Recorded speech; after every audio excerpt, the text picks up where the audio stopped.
Специален поздрав за Жоржа.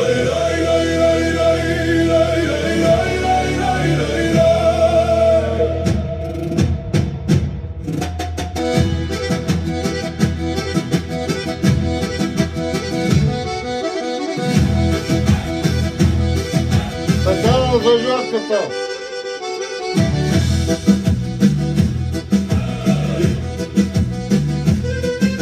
В кръчмата лампите горят ниско и жълто, а името Георги се казва тихо с уважение. Той не говори много, но думите му тежат като старо вино и железно решение. Минал е през буря, бил е в калта, но не е паднал, не е предал ни веднъж. Сърце като камък, но топло като огън, и дума мъжка, щом даде, остава до край. На здраве за Георги, мъж с чест и душа, за ръцете, що градят, не рушат света. За думата му твърда, като стомана в нощта, и за това, че е истински, не маска, не лъжа.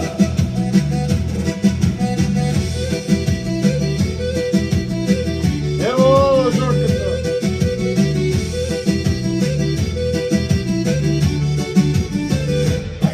Той уважава баща, той обича приятел, не обръща гръб на човек в беда, не продава честа си за злато и власт. По-скоро ще мълчи, но ще каже не. В очите му има път изминат с рани, но не ги показва, това е мъжка съдба. И когато всички падат, той остава прав, като стар дъб, който времето не пречупва. На здраве за Георги, мъжа с чест и душа, за ръцете, що градят, не рушат света.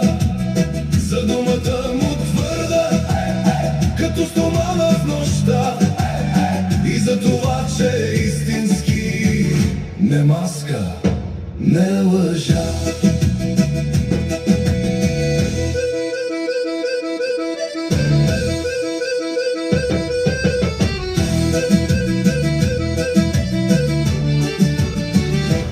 Ево.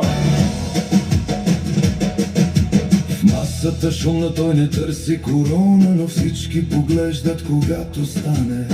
Не е крал, не е герой от легенда, но е човек, на когото можеш да се спреш. И ако живота удари като гръм, той не бяга, той гледа право напред. Георги е името, което стои като обет в този луд свят. На здраве за Георги, да живее, да блести.